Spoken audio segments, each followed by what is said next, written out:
Nagaa. Fayyaadha. Fayyaadha. Eessa rukkuboo? Maal taati? Hunda na rukuba. Eessa? Mataa kana.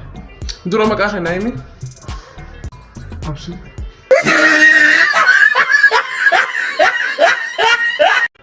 Absi eenyu? Abubakar. Abubakar. Ayee naa himi mee rakkina kee? Mataa kana na rukuba. Qalbiin na rukubdi. Surri na rukubdi.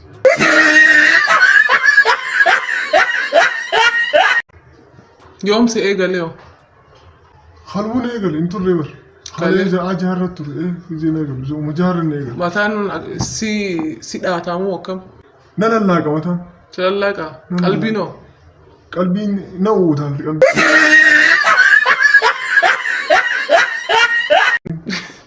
Okay, amma bika biroo qalbiif mataa malee?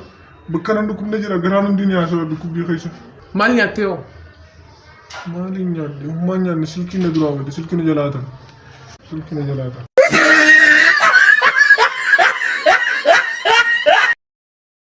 Kan hundi waan sababa silkii si jala hatamee si dhukkubee si lallaaqee? Guma silkii na jalaa ta'a san na eegale bar. Dhukkubni kun hundi sababa silkii? Amma rakkinni kee silkii feetaa? Silkii tiyee na jalaa ta'a nyaaddu hundi gujeetiin bitadde bar. Duuba bikki kun hospitaala deem poolis xaabiyaa deemteetitti achitti rakkina kan himachuu qabda ka'as hospitaala bar. Achi isaan ripoot goota isaanitti si gargaaruu danda'a hospitaala wanta akka si gargaaruu hin danda'u. Aami meequmaan qabata naan. Wanta akka leen kafaliin itti beenitti matoora fudhadhu faangaan hin dhaqee ripoot godhiitti akka siifaa barbaadan. Galatoonni doktor. Next. Doktor. Woy. Nagaa bultee? Bultee ati. Dansa. Maal bullellee miti. Maal taate? Eessas dhukkubu? Ishaa'ii baadal ishaarraa hanga salaata subiitti jaarsi tumaa bulu argitee takka dhageettee gurruma kan kee kanaan dhageettee akkana tum sooketaa fudhata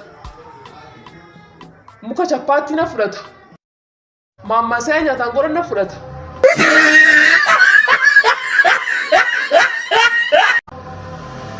Amma eessa si miidhe? Osoo na tuma qubana cabseen harkitaa guba kan anamata qubanatti hin jirtu.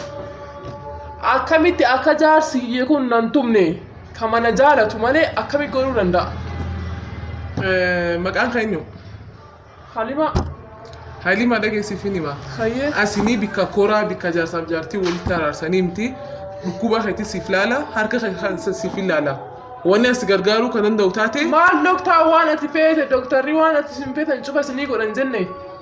Jaarsi kee nama akka? Dhiira gaatis dhiira numa beeta gaa dhiira dhalaa tumaa oolu tumaa bulu. Bikki si miidheessan malee ni jira ka dhibiin? Qaamni kiyya kun guutuun nama daa garuu qubaan na cabe. Qubaas cabe? Quba hammeen akkeen? Quba garuu ganamaan kana dukkaanu jalaa takka jira suuqni. Achi waan kan naannatti liqii fuudhee beekiyyaa kanallee maallaqallee waan takka irratti hin kennu.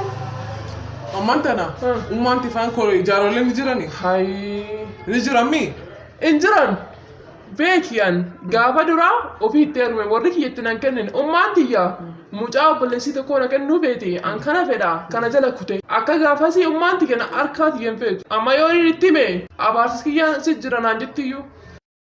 Nin jaalladha inni nan jaalatu namni jaartii Itoophiyaa ta jaalatu galgala ganama tuma. Amma maal akka si godhu feetan maati? Hayi doktaa maali akkam si godhaan naa qabdee as fiddee dawaa akka inni tumne godhu naa kennitaaf. Intal na dhage mataan na dhukkubee isaa dhageesse as police station amit as mana nama itti qabsisanii miti kun hospitaal harka inni si dhageessii fi wallaan yoo si dhukkubee si ilaal malee as jaarsa si qabuu hin danda'an. Police station adeem dhaqi paangaanii adeemi dhaqititi himadhu siif haa qabani yoo walitti araaramuu feetiin immoo maafatummaa bira dhaqititi jaarsaaf jaartii walitti araarsanii as immoo mana hospitaalaati as police station amit. Duub dawaa naan kennitu? In qabu dawaa jaarsaaf jaartii maaliin walitti araarsan? Hayyee numaan dhaqa inni isolillee. Next maal isa ilmi namaa hospitaalaa fi police station addaan hin beekanii?